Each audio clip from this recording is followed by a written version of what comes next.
Hi friends, ಎಲ್ಲರಿಗೂ ನಮಸ್ಕಾರ. ಕರ್ನಾಟಕ ರುಚಿಗೆ ಸ್ವಾಗತ. ನಾನಿಲ್ಲಿ ಒಂದು ಅರ್ಧ ಲೀಟ್ರಷ್ಟು ಮೊಸರು ತೊಗೊಂಡಿದ್ದೀನಿ, ಗಟ್ಟಿ ಮೊಸರು. ಚೆನ್ನಾಗಿ ವಿಸ್ಕ್ ಮಾಡ್ಕೊಳ್ಳೋಣ. ಮಿಕ್ಸಿಗೆ ಬೇಕಾದರೂ ಹಾಕೋಬೋದು. ಚೆನ್ನಾಗಿ ಬೀಟ್ ಮಾಡಿಕೊಂಡ್ರೆ ಚೆನ್ನಾಗಿ, ಅಂದರೆ ಗಂಟು ಇರಬಾರ್ದು, ಕ್ಲೀನಾಗಿ ಬೀಟ್ ಮಾಡ್ಕೋಬೇಕಷ್ಟೇ. ಇಲ್ಲಿ ಮಸಾಲೆ ನೋಡಿದ್ರೆ ನಾನಿಲ್ಲಿ ಆಲ್ರೆಡಿ ಒಗ್ಗರಣೆ ಹಾಕಿ ಸಾಸಿವೆ ಮತ್ತು ಕರಿಬೇವು ಸೊಪ್ಪು ಇಟ್ಕೊಂಡಿದ್ದೀನಿ. ಸ್ವಲ್ಪ ಕೊತ್ತಂಬರಿ ಸೊಪ್ಪು, ಸ್ವಲ್ಪ ಕರಿಬೇವು ಮತ್ತು ಒಂದು ಇಂಚಷ್ಟು ಶುಂಠಿ, 3 ಹಸಿಮೆಣಸಿನ್ಕಾಯಿ. ಇವಾಗ ಇದನ್ನೆಲ್ಲ ಒಂದು ಕುಟಾಣಿಗೆ ಹಾಕ್ಕೊಂಡು ಜಜ್ಕೊಳ್ಳೋಣ.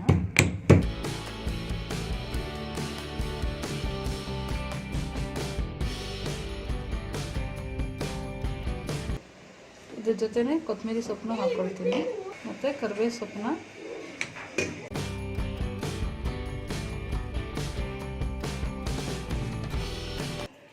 ನಾನಿಲ್ಲಿ ಮಡಕೆ ತೊಗೊಂಡು ಬಂದಿದ್ದೀನಿ. ಮಡಕೆಲಿ ಇಟ್ಟರೆ ತಣ್ಣಗಿರುತ್ತೆ ಅಂತ. ನಾವು ಬೀಟ್ ಮಾಡ್ಕೊಂಡ್ವಲ್ಲ, ಮಜ್ಜಿಗೆ ಇದ್ರೊಳಗೆ ಹಾಕ್ಕೊಳ್ಳೋಣ. ನಾವು 1 ಲೀಟ್ರು ಮೊಸರು ತೊಗೊಂಡ್ರೆ 2 ಲೀಟ್ರಷ್ಟು ನೀರು ಹಾಕೋಬೇಕು ಮಜ್ಜಿಗೆಗೆ.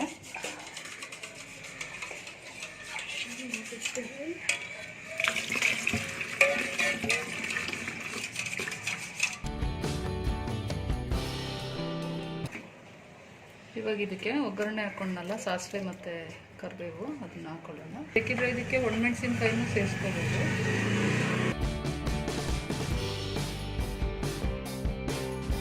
ಇದನ್ನು ಚೆನ್ನಾಗಿ ಮಿಕ್ಸ್ ಮಾಡ್ಕೊಳ್ಳೋಣ.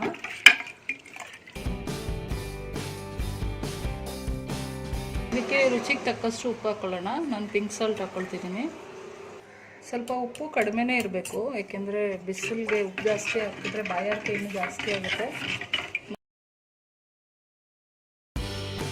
ನೋಡಿ, ಮಸಾಲೆ ಮಜ್ಜಿಗೆ ರೆಡಿ ಆಯಿತು. ಇಲ್ಲೂ ಮಡಕೆಲಿಟ್ರೆ ಇನ್ನೂ ಚೆನ್ನಾಗಿರುತ್ತೆ, ಕೂಲಾಗಿರುತ್ತೆ, ಟೇಸ್ಟು ಚೆನ್ನಾಗಿರುತ್ತೆ.